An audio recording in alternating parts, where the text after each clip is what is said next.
तुम्हारी जगह मेरे पैरों में है कबीर। मेरे सैंडल साफ करो।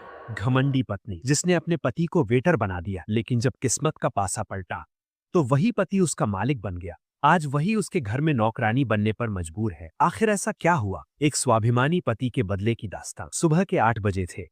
रॉय मैंशन के डाइनिंग हॉल में सन्नाटा था, जो ईशा की तेज आवाज से टूट गया। ईशा रॉय, शहर की सबसे बड़ी बिजनेस वुमेन, गुस्से में सीढ़ियों से उतर रही थी। कबीर, तुम्हें 10 बार आवाज लगानी पड़ेगी क्या?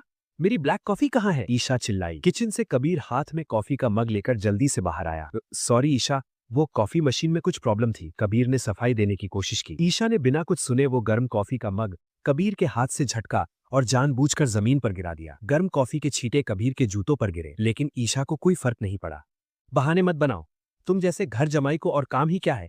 मेरे पिता ने तुम्हें सड़क से उठाकर मेरा पति बना दिया, तो इसका मतलब ये नहीं कि तुम मेरे बराबरी के हो गए।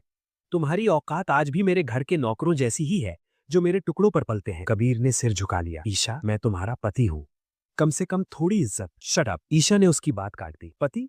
तुम मेरे पति सिर्फ कागजों पर हो कबीर। हकीकत में तुम मेरे लिए एक गलती हो, एक बोझ हो। जिस दिन मुझे एम्पायर ग्रुप के साथ वो बड़ी डील मिल गई, उस दिन मैं डैड की नहीं सुनूंगी और तुम्हें धक्के मारकर इस घर से निकाल दूंगी।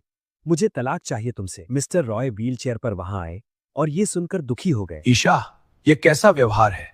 कबीर तुम्हारा पति है, उसने इस घर के लिए मेरे लिए क्या नहीं किया? Dad please. ईशा ने नफरत से कबीर को देखा। आप इस भिखारी की तरफदारी मत कीजिए। आज मेरी लाइफ का सबसे बड़ा दिन है, मेरा मूड खराब मत कीजिए। कबीर ने मिस्टर रॉय को इशारों में शांत रहने को कहा और ईशा के लिए नाश्ता परोसने लगा, जैसे कोई वेटर हो। शाम को रॉय मैंशन में एक ग्रैंड पार्टी थी। शहर के सभी बड़े अमीर लोग वहां मौजूद थे। ईशा आज बेहद खूबसूरत लग रही थी। उसके साथ विक्रम खड़ा था, जो ईशा के करीब होने का दिखावा कर रहा था। विक्रम हमेशा कबीर को नीचा दिखाने का मौका ढूंढता था। कबीर ने एक साधारण सा पुराना सूट पहना था, जो शायद शादी के समय मिस्टर रॉय ने उसे दिया था।